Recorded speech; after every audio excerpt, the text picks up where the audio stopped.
반갑습니다. 반갑습니다.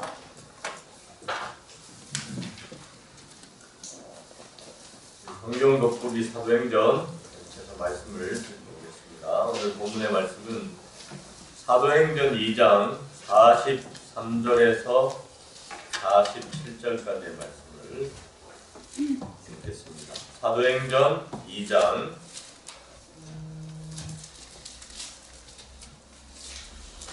43절에서 47절까지의 말씀입니다.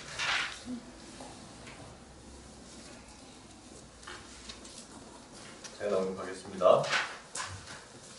사람마다 두려워하는데 사도들로 인하여 기사와 표적이 많이 나타나니 믿는 사람이 다 함께 있어 모든 물건을 서로 통용하고 또 재산과 소유를 팔아 각 사람의 필요를 따라 나눠주고 날마다 마음을 같이하여 성전에 모이기를 힘쓰고 집에서 떡을 떼며 기쁨과 순전한 마음으로 음식을 먹고 하나님을 찬미하며 또 온 백성에게 칭송을 받으니 주께서 구원받는 사람을 날마다 더하게 하시니라. 아멘. 오늘 함께 살펴볼 말씀의 제목은 초대 교회의 모습이라고 하는 제목으로 함께 말씀을 살피겠습니다. 방금 저희들이 초대 교회의 모습을 읽었는데요. 이 말씀을 보면 어떤 생각들이 좀 드십니까?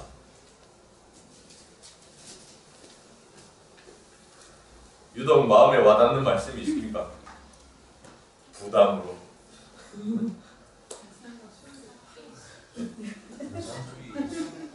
공산주의, 공통재산, 재산을 팔고 뭐 이런 단어들이 좀 사실은 부담스럽게 와닿죠. 저만 그런.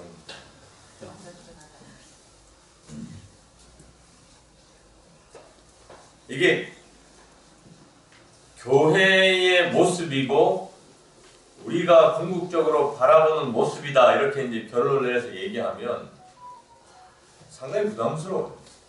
우리가 전국적으로 어떻게 해야 되니까? 재산과 소유를 팔아서 각 사람의 필요를 따라 나눠주고 이렇게 해야 되니까 저는 좀 부담이 덜합니다.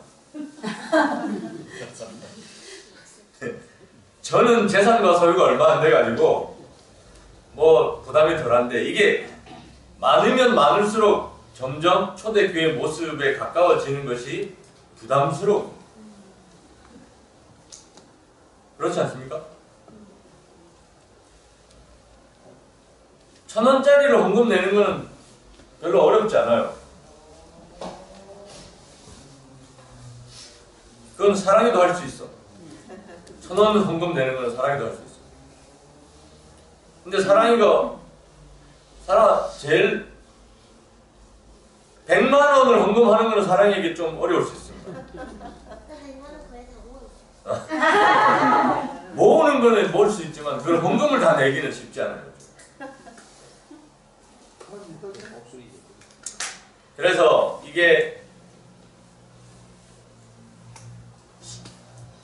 근데 결국 여러분 교회라고 하는 것이 나아갈 방향이 있는 공동체거든요.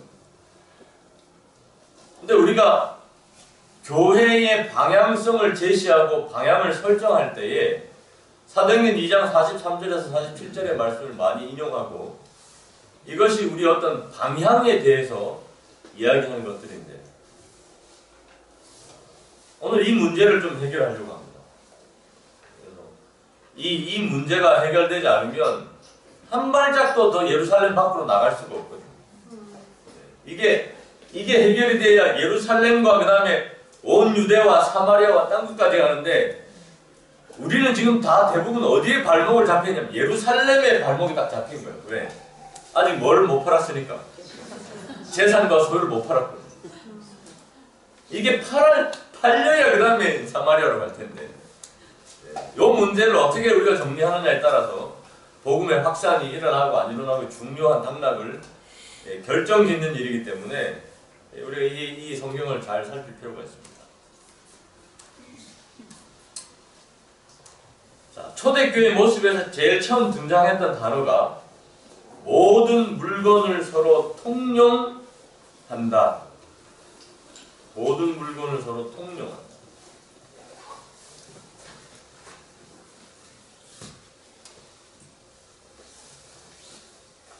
그럼 어떻게 생각하십니까? 모든 물건을 서로 통용한다. 이렇게 해야 됩니까?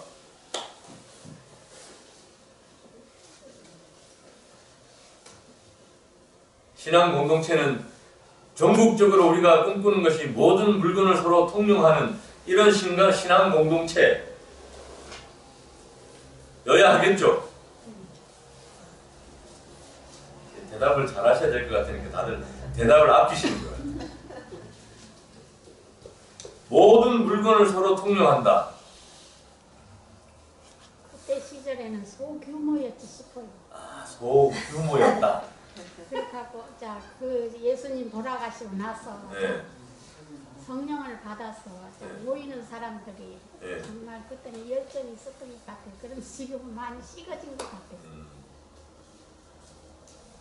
모든 물건을 서로 통용한다라고 하는 개념 때문에 사실은 신앙을 더 깊이 들어가서 얘기하려고 그러면 어디에서 딱 걸림돌이 생기는가 하면 사도행전 2장에 오면서 딱 걸림돌이 생깁니다.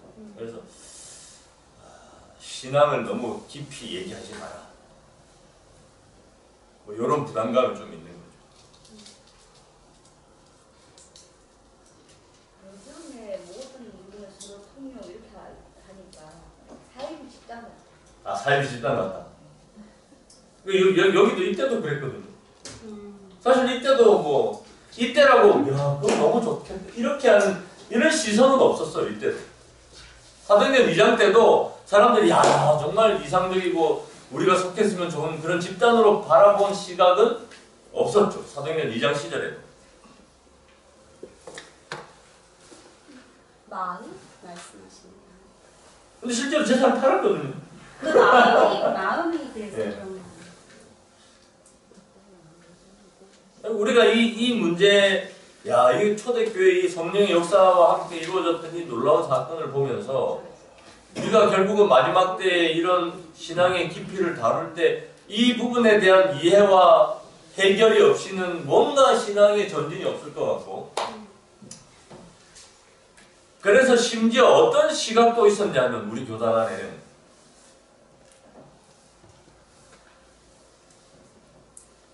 재산을 축적하는 것을 믿음이 없는 행동으로 보기 시작하는 시각도 있었어요. 뭐 할 거기 때문에. 다 필요 없는 거예요. 다 팔아서 통용하고 이럴 건데 뭘 그렇게. 일각에서는 재산을 막 축적하는 것을 마치 신앙이 없는 행동으로 매도하는 그런 시선들도 있었어요.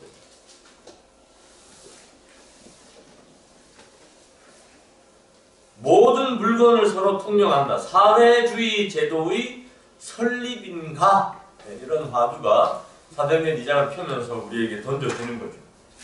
그런데 어쨌든 이 모습은 초기 예루살렘 교회의 두드러진 모습이었다라고. 초기 예루살렘 교회의 두드러진 모습이었는데 자 여기서 한 번 더 질문을 드리겠습니다. 그러면 이 초기 예루살렘 교회에서 두드러졌던 이 모습이 기독교의 모델이 될 수 있는가?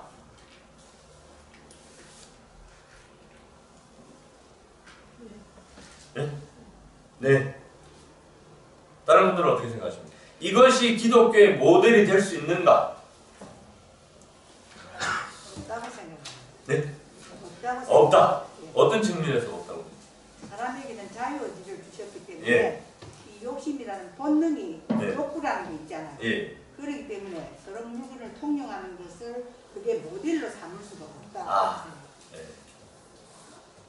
지금 문선명이나 그 박태선 장로교에서 이제 저렇게 하고 있거든요. 예. 다 팔아 들어온나.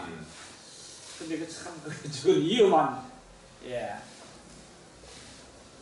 근데 우리가 이걸 이제 성경을 볼 때, 자, 그러면 이 초대 교회의 모습이 기독교의 모델이었다면 이후의 모든 기독교 역사에서 이런 형태로 교회가 자리를 했어야만 했겠죠. 근데 이때 당시에는 예. 서로 간에 필요한 물건을 다 구입도 할 수도 없고 네. 생산할 수 없었기 때문에 어쩔 수 없이 필요한 것을 가지고 있으면 이쪽에도 수비하고 내 것이 저 사람한테 필요하면 주고 이런 관계가 아니었을까 하는 생각이 들거든요. 여기서는 돈으로 구입할 수 있는 게 어느 한정됨이 있기 때문에 그렇지 않을까. 아, 돈으로 구입할 수 있는 게 한정되었다. 그래서 시대적인 환경. 네, 시대적인 환경.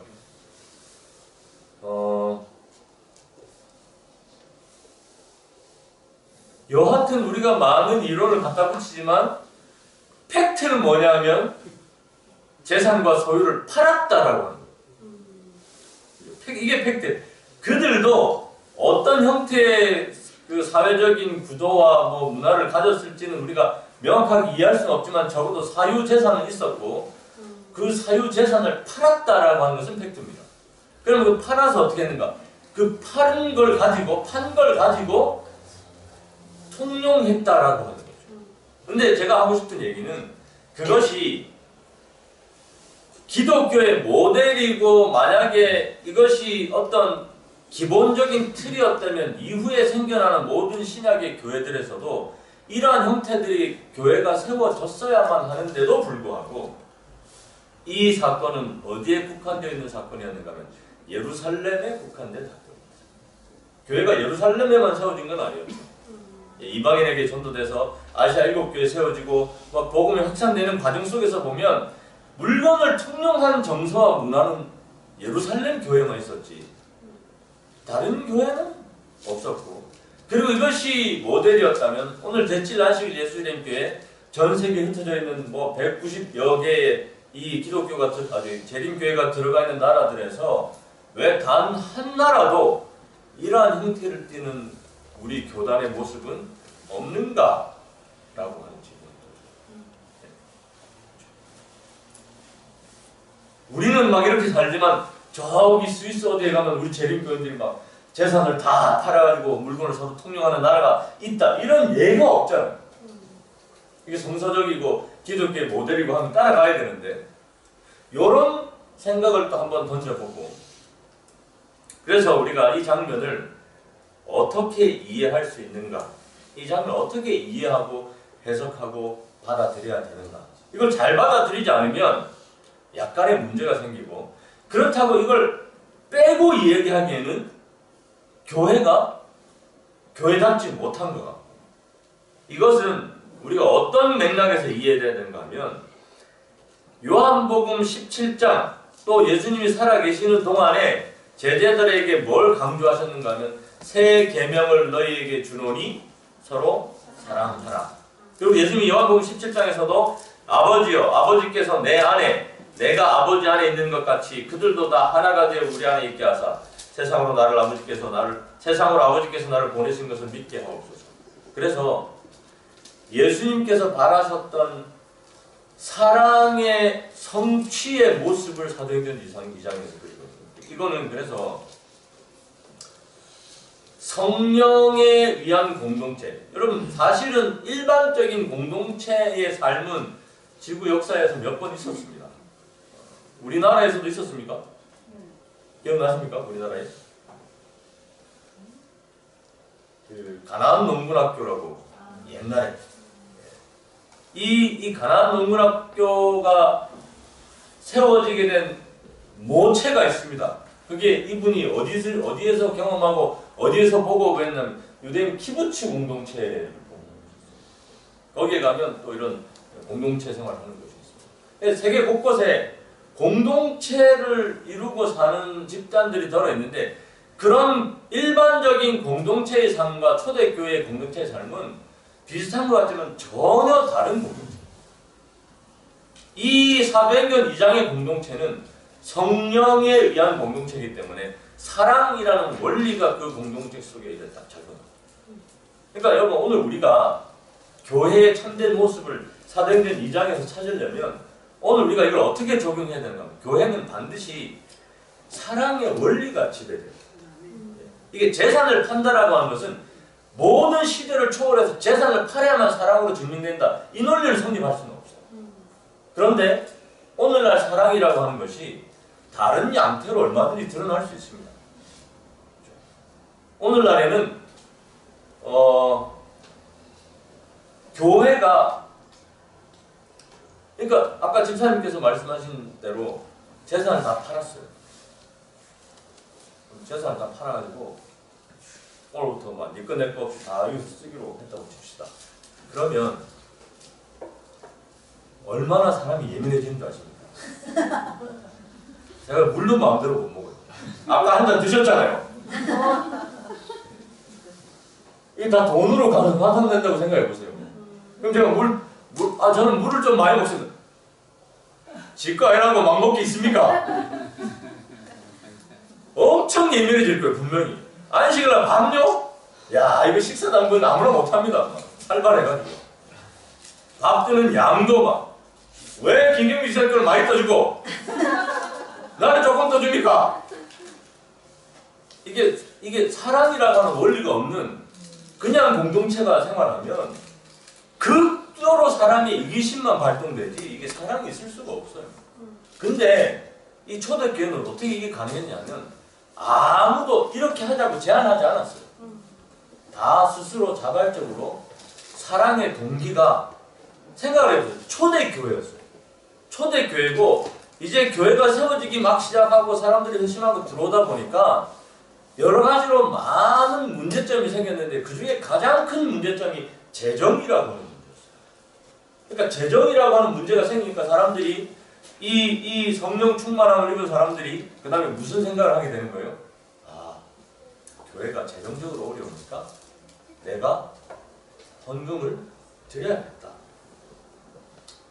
드리는 거죠. 근데 이런 거죠. 오늘날에는 그러면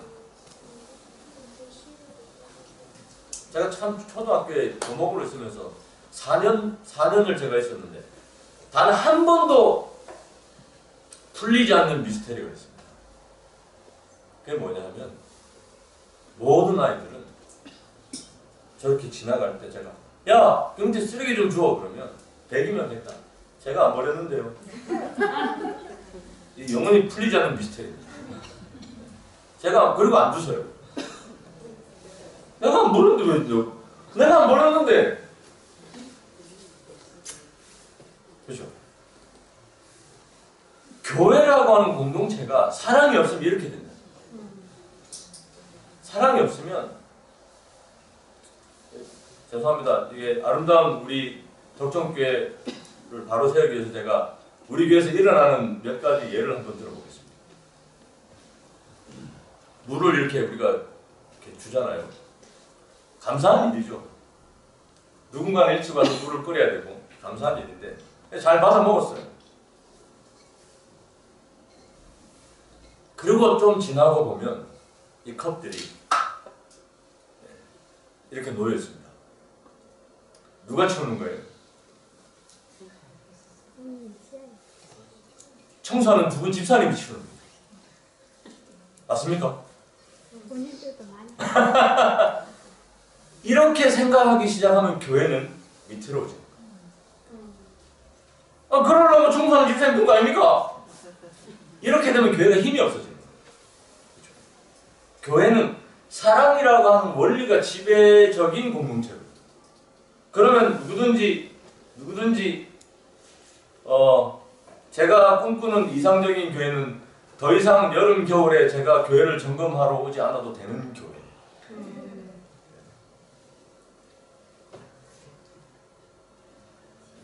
이게 물론 의식적으로 의도적으로 하진 않지만 여러분 이렇잖아요. 내 집에서는 나올 때 어떻게 하십니까? 시동 걸어놓고 잠깐만 내가 가스를 기억이 안 나면 어떻게 해야 돼요? 다시 들어가요. 습관적으로 분명히 껐는데 그걸 못 믿어가지고 가보면 항상 꺼 있거든요. 그런데도 내가 뭔가를 안 끈 것 같아. 그래서 기억이 안 나. 그럼 다시 들어오죠. 근데 희한하게 교회에서는 그게 잘 작동이 안 돼요. 이 기능이 집에서만 작동이 잘 되고 교회에서는 나가실 때 잠깐만 마이크 시설을 껐나? 이런 고민을 잘 안 하시는 것 같아요. 그래서 우리가 사도행전에서 배울 교훈은 뭐냐면 재산을 팔았다 말았다 이런 게 중요한 게 아니고요. 이 동기가 뭐였어요? 사랑이라고. 그러면 오늘날 이 교회에서 적용할 때 모든 것은 다 뭘로 적용돼야 되는가 하면 사랑이라고 하는 것을 줘요. 사랑. 그러니까 이럴 수 있습니다.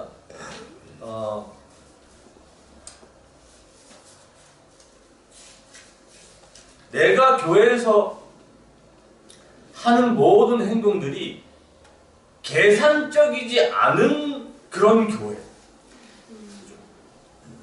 그러면 그 교회가 초대교회랑 같은 파워가 있는 거예요. 힘이 있는 거예요. 그런데 내가 하나부터 열까지 다 하는 행동들에 대해서 계산이 되기 시작하면 그때부터 교회는 힘을 내요. 언약이라는 결석에 의해서 이루어졌고 사랑이라는 원리에 의해서 이루어진 이 성령에 의한 공동체, 그것이 초대교회의 모든 물건을 서로 통용했다라고 하는, 여기 왜 그런가 하면 여기 교정 8권에 그렇습니다. 성령의 강림 후의 제자들은 부활하신 구주, 그들의 유일한 소원이 되는 영혼들의 구원을 선포하기 위하여 나아갔다.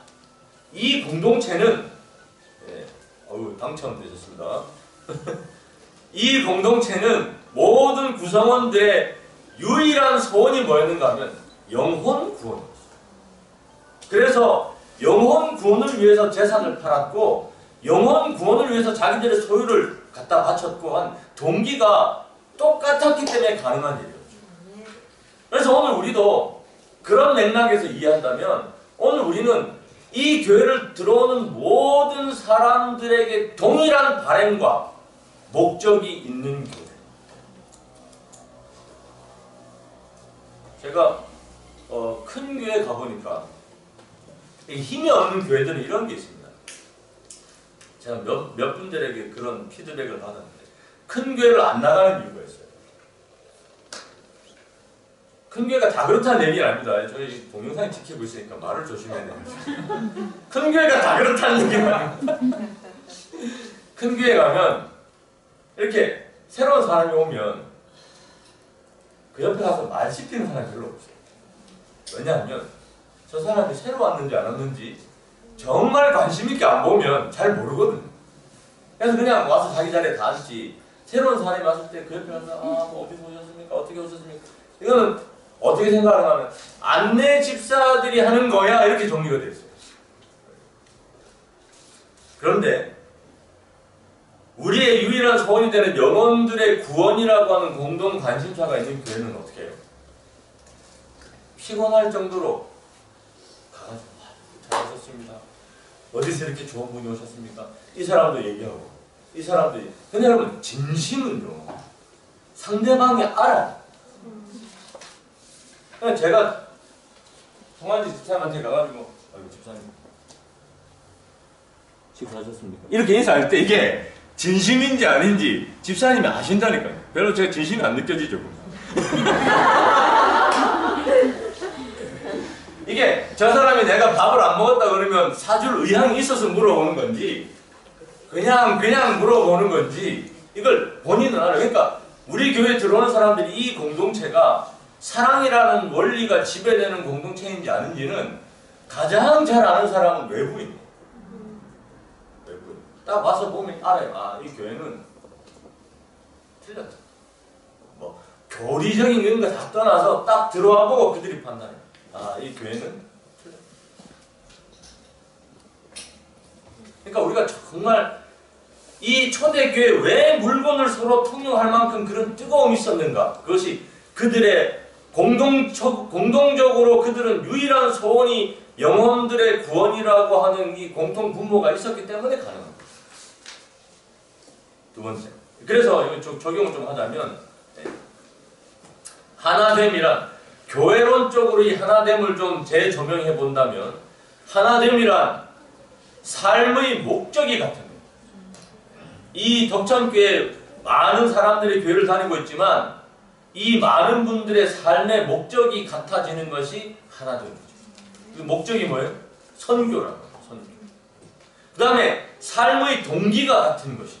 그 삶의 동기가 뭐냐면 사랑이라고. 사랑. 제가 이 교회에 와서 그 사랑을 먹고 사는 사람이죠. 삶의 방식이 같은 신앙이라고 하는 이 세 가지가 같아졌을 때 우리는 그 교회가 하나 되었다. 근데 교회가 다니는데 삶의 목적이 다 달라요. 그러면 이건 하나 될 수가 없고, 삶의 동기가 다 달라요. 그러면 하나 될 수가 없고, 삶의 방식이 다 틀려요. 그러면 하나 될 수가 없어요.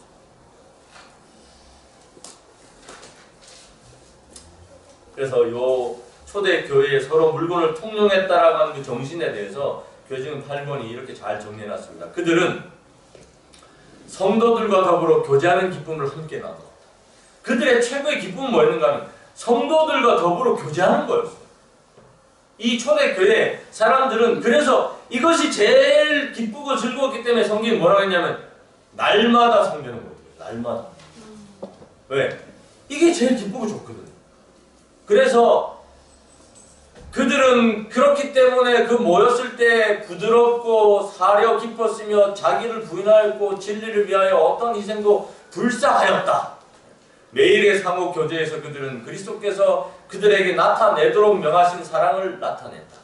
이기심 없는 말과 행동으로 그들은 이 사랑을 다른 사람들의 마음속에 불붙이고자 노력했다. 내가 사랑을 품고 살아보니까 너무 좋거든.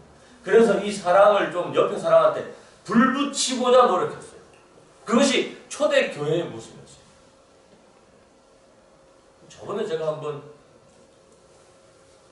첫 회 때 예를 한번 든 것 같은데 아마 얘기하면 기억이 나실 것 같은데 다 잊어버리셨을 것 같으니까 한 번 더 얘기하겠습니다. 한 사람이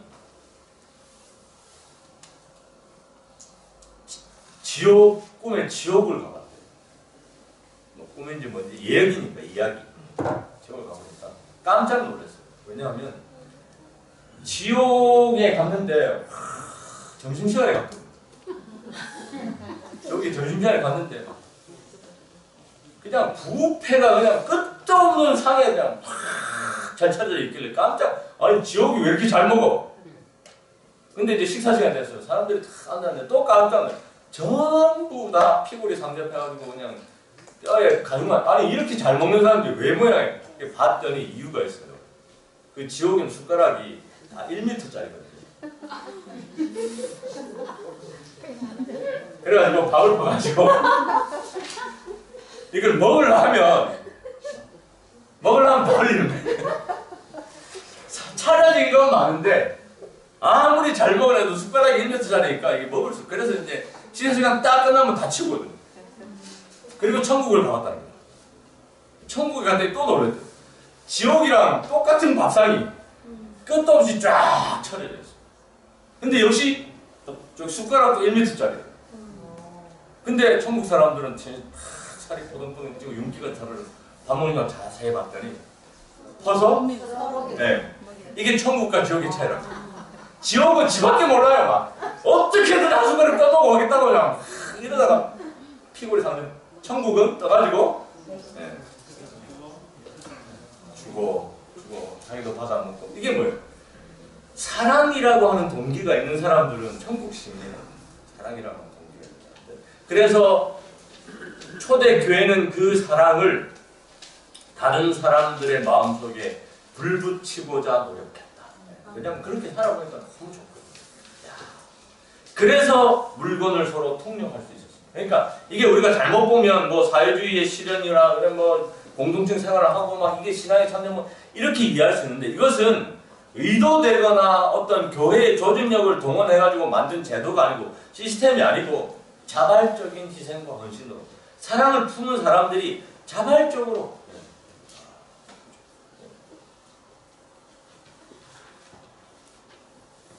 제가 여러분 이제 몇 분들 아시겠지만 제가 안식일날 설교를 끝내고 나면 우리 유원재 집사님께 항상 주스를 주시거든요.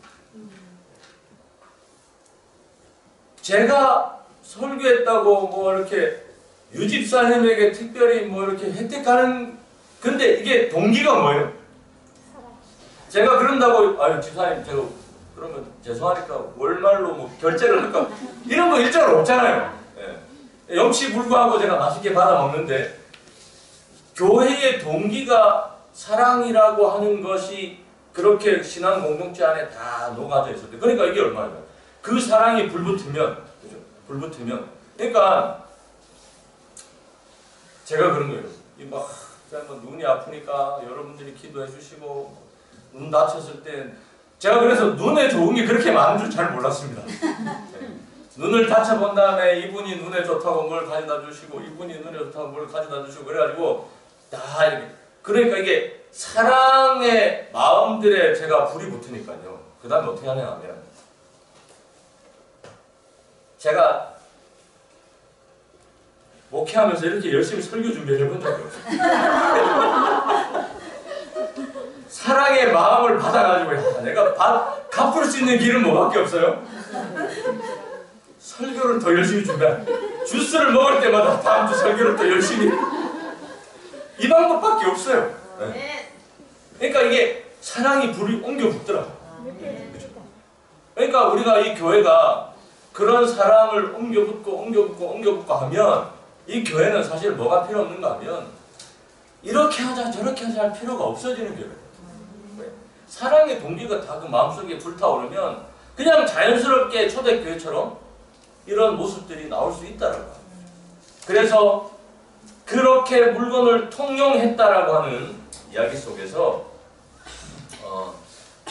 또 하나에 보면 각 사람의 필요를 따라 나누어졌다라고 있는데, 우리가 이 성경자를 자세히 좀 들여다볼 필요가 있는데, 각 사람의 필요를 따라 나누어졌대서 이 각 사람의 필요라는 것이 어떤 일반적으로 필요한 것들을 조사해가지고 나누어졌다 이렇게 이해하기가 쉬운데, 이 말씀은 어디에 좀 더 무게가 많이 실려 있는 거냐 하면 구제 사업에 좀 더 비중이 많아요.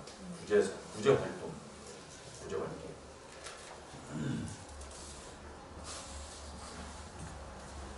여기 각 사람의 재산과 소유라고 하는 말을 이제 이렇게 구분해서 썼잖아요. 여기 성경에 재산이라고 하는 것은 좀 더 쉽게 얘기하면 부동산입니다. 부동산. 헬라 원어적으로 보면 땅이, 그러니까 부동산을 처분을 했어요. 소유는 뭐예요? 동산입니다. 그 당시에는 뭐가 이렇게 화폐 가치가 있는지 모르겠지만 오늘날로 하면 뭐 금이라든지 뭐 이런 것들이 이제 동산이지 않습니까? 또 뭐 내가 저축해놓은 돈이라든지. 근데 그 재산과 소유를 팔아가지고 약간은 더 구호 쪽에 비중이 실려있는 그러기 때문에 초대교회가 체계적인 구호 방안이 신속히 준비되었다는 말이다. 보니까 교회 베드로가 설교가 난다면 막 3,000명이 쏟아져 들어왔을 때 다양한 사람들이 들어왔겠죠. 다양한 사람들이 들어왔는데 그 다양한 사람들 속에 보면 로마의 속국으로 살다 보니 여러 가지로 어려운 형편들에 있는 사람들이 많았을 것입니다. 그러니까 교회가 그 어려운 형편들을 보고 어떻게 해서든 그 어려운 사람들을 돕기 위한 방안들을 마련해서 각 사람의 필요를 따라 그 판 재산들을 잘 정리해가지고 도와주고 하는 일들을 교회가 체계적으로 운영을 했다. 네, 그렇게 하고 있습니다. 여기 정말 놀라운 말씀이 있습니다. 하늘과 땅을 살펴보라. 우리의 동정과 도움을 필요로 하는 사람들에 대한 자비의 행동을 통하여 나타나는 것보다 더욱 능력 있게 나타나는 진리는 없다. 이게 무슨 얘기냐면, 입으로 우리가 진리 얘기하는 것보다 우리 주변에 어렵고 힘든 사람들을 그 돕는 행동을 통하여 나타나는 그 진리가 더 힘이 있다. 이것이 곧 예수님의 진리이다. 그리스도의 이름을 믿노라고 공언하는 자들이 황금률의 원칙을 실천할 때 복음 사업에는 사도 시대에 나타난 것과 동일한 능력이 따를 것이다. 그러니까 우리가 진리라고 막 성경적으로 교리적으로 막 이래서 진리고 저래서 이것보다 더 힘 있는 것은 뭐냐면 우리의 동정과 도움이 필요한 사람들에게 우리의 그런 행동을 나타낼 때 비로소 그래서 사람들이 우리를 보고 진짜 진리라고 우리가 아무리 목청 높게 막 진리를 떠드는 것보다 훨씬 더 힘있게 그들의 마음속에 진리가 심겨진다 그런 얘기거든요. 그러니 우리가 여기 그 재산과 소유를 팔아 필요를 따라 나누어졌다라고 할 때 왜 구제의 무게가 실린 이 사역을 초대교회가 그렇게 했는가? 그래서 힘있게 복음이 전파될 수 있었습니다. 초대교회가 그렇게 왕성하게 힘있게 복음이 전파된 것은 바로 이러한 능력에 대한 인지를 초대교회가 하고 있었고요. 그래서 여기 정원봉암 2권이 이렇게 얘기합니다. 모든 악이나 불친절의 표현을 저지하라. 사실 이건 농담이라도 안 하는 거죠. 교회 안에서는 모든 악이나 불친절의 표현을 저지하라. 모든 쓴뿌리는 뽑아버려라. 형제들 사이에 불화가 생길 때는 구주의 명령을 엄격히 따르라. 화목을 이루기 위하여 할 수 있는 노력은 다 해야 한다.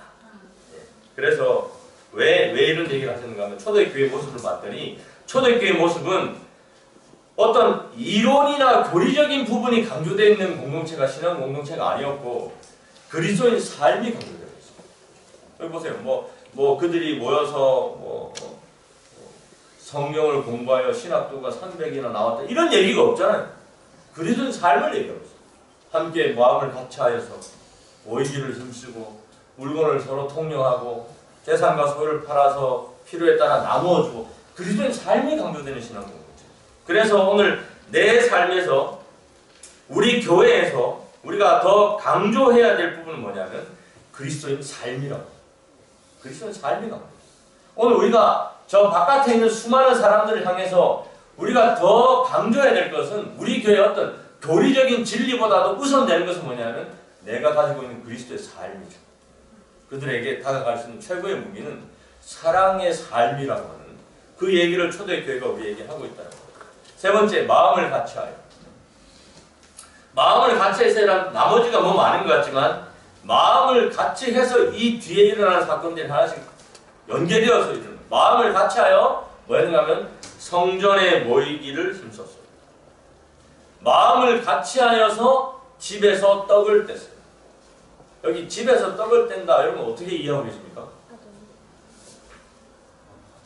밥을 같이 먹고 여기 떡을 뗀다라는 표현이 이중적인 의미가 좀 있습니다. 우리 한 집사님이 얘기한 그냥 밥을 같이 먹는 표현입니다. 상투적인 유대인들의 표현에 떡을 같이 뗐다라고 하는 것은 그냥 밥을 같이 먹는. 또 하나는 뭐예요? 주님께서 가르쳐 주신 최후의 만찬에서 떡을 뗀 사건을 기념해서 교인들이 같이 모였을 때의 그 의식을 했던 거죠. 이게 병행된 사건입니다.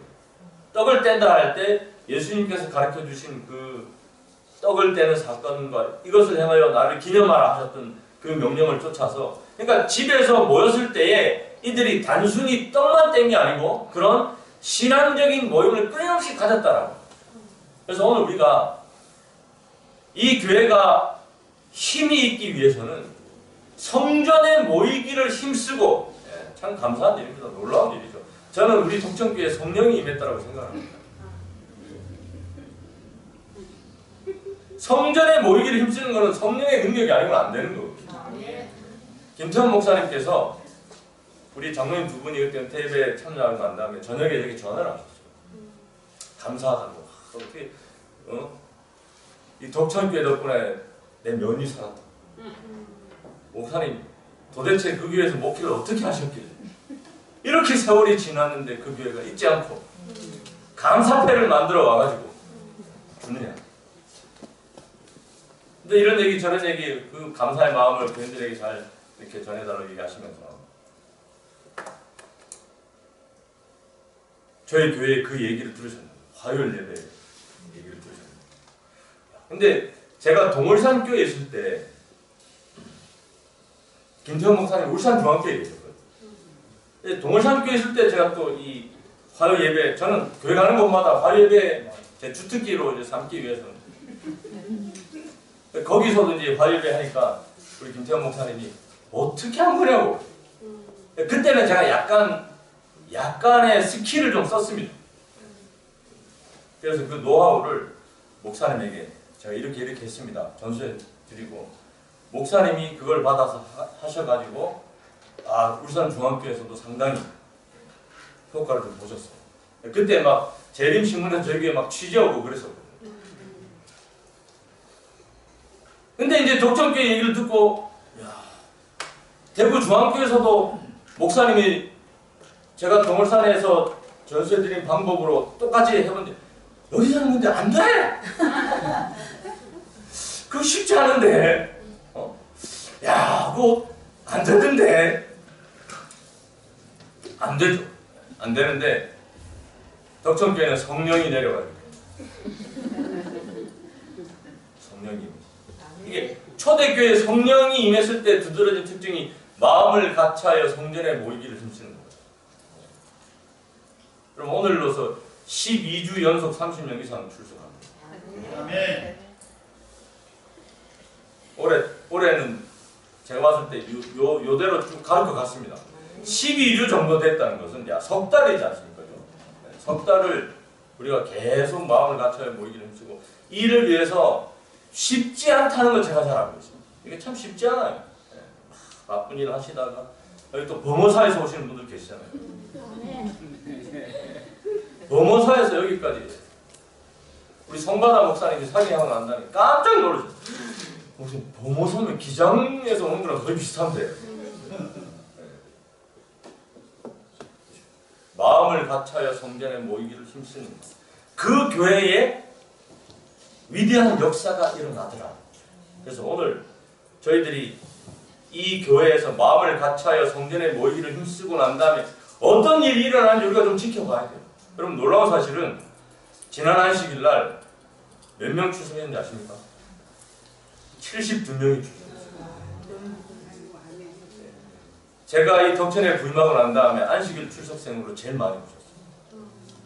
이거는 성령의 능력이죠. 맞습니까? 네. 지금 성령이 임하고 있습니다. 이 교회에. 네. 긴장들 하셔야 됩니다. 이제. 재산 팔 준비들 하셔야 됩니다. 그 다음에 이 성전에 모이기를 힘쓰는 만큼 집에서 떡을 떼며 성도의 교제가 필요하다는 거죠. 성도의 교제를 떼고 그 다음에 그 소그룹으로 모여서 신앙적인 모임들을 갖는 거. 이게 이제 교회를 힘있게 만드는 일이다. 기쁨과 순전한 마음으로 음식을 먹고 하나님을 찬미한다. 여기 기쁨과 순전한이라고 하는 마음을 순전한이라는 마음을 사전을 찾아보니까 이게 어떤 의미냐 하면 돌멩이가 없는 이런 뜻이에요. 순전한이라고 하는 단어. 돌멩이가 없다는 얘기는 무슨 얘기냐? 부드러운 땅을 가요. 부드러운 땅. 돌멩이가 없는 부드러운 땅. 그러니까 우리 마음이 돌멩이가 없는 거예요. 여러분 돌멩이가 있고 없고의 차이는 어디 가서 한번 느껴보셔야 되는가 하면 논에 모를 한번 심어보셔야 돼요. 저희 집 논은 이렇게 이게 표준말을 잘 모르는 너드랑이라는 표준말을 뭘로 써야 됩니까? 돌을 막 긁어내가지고 그 다음에 그 위에 흙을 이렇게 부어가지고 만든 논이에요. 그러니까 논 갈고 나면 들어가서 밟아보면 그러다가 저 들에 있는 논에 들어가서 밟아보면 저는 논은 다 우리 논처럼 그런 줄 알았거든요. 근데 저 들에 가서 논을 봐도 비단결 같은 거예요. 야, 그러니까 우리 마음이 이게 순전한 마음이면 다른 사람들이 이렇게 그걸 알아요. 그런데 돌이 있으면 어떻게 해요? 돌이 있으면 이게 시골에서 좀 다져지고 고무신 신고 발바닥에 두꺼워져서 다져지면 괜찮은데 도시에서 가본 사람들 논에 들어가려면요 한 발, 두 발, 세 발 짚고는 나옵니다. 왜냐면 너무 아프거든요 발이. 결국 우리 교회에 새로운 사람들이 들어왔을 때 한 사람, 두 사람, 세 사람 만나고 다 돌멩이 어떻게 해요? 나가죠. 이거 이 교회 못 있겠다. 그래서 우리가 기쁨과 순전한 마음으로 옛날에 목회 다닐 때 방문법에 대해서 교육을 받을 때 교수님 그런 얘기합니다. 목사님이 방문을 열심히 다니는데 방문만 했다 하면 교인들이 안 나오는 거예요. 이유를 모르겠네. 방문을 열심히 해서 방문하고 교회를 나와야 되는데 뜨문뜨문 나오던 사람도 방문하고 나면 다시는 안 나옵니다. 이유를 나중에 알았어요. 같이 갔던 그 집사님, 목사님이 나오고 나면 내가 그렇게 신앙해가지고 되겠나? 그래가지고 하나님 복을 받겠나? 그러니까 나오는 마음도 다 사라져버립니다. 순전한 마음이 아니었던 거죠. 그러니까 우리가 이게 참 중요한 건데, 순전한 마음. 그 다음에 뭐예요? 하나님을 찬미하는. 신앙은 기쁨이 표현되는 것이 신앙입니다. 여러분, 우리가 우리 이향미 집사님이 기쁨이 충만. 다시 사실 어떻게 보면 이제 누가복음 15장을 경험하신 분이잖아요. 그래서 다시 와가지고 하면서 본인이 스스로가 약간 조심스러운 거예요. 내가 너무 오버해가지고 이러면 좀 이게 초대교회 모습 봤더니 기쁨은 표현되는 것이에요. 우리가 한 주일간의 삶을 통해서 하나님께 어떤 은혜를 받았으면 교회 오셔가지고 어떻게 해야 되냐면 표현을 해야 돼요. 찬미를 하고. 네? 그래서 우리 김 장로님 모이면 찬미하자 했을 때 그냥 의무감으로 하는 찬미가 아니고 찬미를 안 하고는 못 빼기는 그런 마음으로 찬미를 하셔야 돼요. 그래서 이 찬미 속에 기쁨이 묻어날 수 있는 그런 교회. 그것이 하나님께서 이 마음을 같이 하여 모이는 교회에 이루어주는 하나님의 놀라운 역사라고. 성전에 모이길 힘쓰고 집에서 떡을 떼고 기쁨과 순전한 마음으로 음식을 먹고 하나님을 찬미하는 그런 교회. 그래서 여기 정은봉한 상관에 있는 말씀 읽겠습니다. 연합은 힘을, 분열은 연약함을 가져온다. 그래서 연합이 중요하죠. 인간의 구원을 위하여 서로 연합하고 일치 단결해서 일할 때 우리는 참으로 하나님의 동력자들이 될 것이다. 일치해서 일하기를 거절하는 자들은 하나님을 크게 욕되게 한다. 그래서 이게 일치되게 일하는 것 참 중요합니다. 일치되게 일하는 것 되게 중요한데, 그러기 위해서 우리가 공동체 훈련할 때 왜 끈을 이런 동그란 합판에다가 끈을 한 12개 준비해서 12명이 공튀기기를 해보거든요. 한 5개도 잘 못해요. 왜냐하면 힘의 균형을 잘 맞춰야 돼요. 어떤 사람은 힘이 세기도 하고 어떤 사람이 힘이 약하기도 한데 이 줄을 잡고 공을 튀기려면 그 힘의 균형을 다 맞춰야 돼요. 힘 센 사람은 좀 빼야 되고 힘 약한 사람은 좀 더 줘야 되고, 이게 뭐냐? 이게 연합이죠. 우리 교회가 사람들이 다 달라요. 어떤 사람은 신앙하기가 30년이 됐고 어떤 사람은 뭐 3년이 됐고 어떤 사람은 3개월이 됐고 이렇게 다 다른 신앙의 배경을 가졌기 때문에 그 사람들이 모여서 함께 연합을 이루려면 어떻게 해야 돼요? 어떤 사람은 좀 힘을 빼야겠죠. 어떤 사람은 힘을 좀 더 줘야겠죠. 그래서 그렇게 연합이 뭘 가져오는가 하면 이 교회의 힘을 가져온다는 겁니다. 이 마지막 시대에 있어서 우리의 유일한 안전책은 그리스도와 더불어 연합하고 서로 연합하는 일이다. 이게 이루어지면 우리도 초대교회처럼 놀라운 역사가 이 덕천교회에서 일어날 수 있다라고 합니다. 근데 이걸 어떻게 이루었는가? 여러분 잘 보시면 이렇게 해가지고 성령이 내린 게 아니에요. 성령이 내렸기 때문에 이런 일이 있었다. 그럼 우리가 관심을 어디 가져야 되냐면, 야, 그럼 우리가 막 같이 모이고 떡을 떼서 성령을 받자, 이게 아니고, 우리도 성령을 받으면, 지금 제가 성령을 우리가 지금 받고 있어요. 근데 좀 더 받아야 돼요. 충만히 받아야 돼요. 근데 이 충만히 받기 위해서는 이들이 어떻게 해서 그 충만을 이루었는가? 그들은 그리스도와 너무도 밀접하게 연합되어 있었으므로 그분의 요구를 성취할 수 있었다. 그래서 오늘 우리도 그리스도와 너무도 밀접하게 연합된 삶을 사는 것. 그것이 우리가 개인적으로 여러분이 매일매일의 삶에서 추구해야 될 여러분들의 숙제고 사명이지 않을까 그런 생각을 합니다. 모쪼록 여러분들의 삶에서 최우선적으로 그리스도와 밀접하게 연합되는 삶을 위해서 우리 함께 노력하시는 성도님들 되시기를 간절히 바라겠습니다. 감사합니다. 고시장님 100일장입니다. 100일장 보시겠습니다.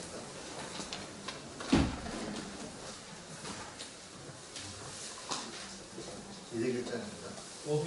200일장.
계신 감사하신 저희들의 아버지, 오늘 우리에게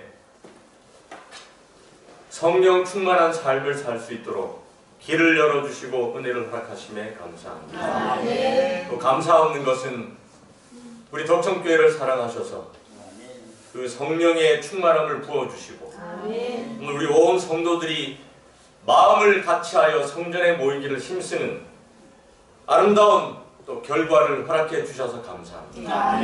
주여, 바라기는 더 충만한 주의 영으로 우리가 옷 입고 이제는 복음을 들고 이 덕천을 넘어서 이 북구를 넘어서 부산을 넘어서 이 온 한국 땅뿐만 아니라 전 세계까지 이 위대한 하나님의 복음이 선포되고 증거되는 걸 저희들이 바라고 원하고 있사옵니다. 주님, 저희를 도우시고 저희 마음을 움직여 주셔서 다시 한번 위대한 초대 교회의 놀라운 성령의 역사가 이곳 덕천 교회에 임하도록 은혜를 허락하여 주시옵소서.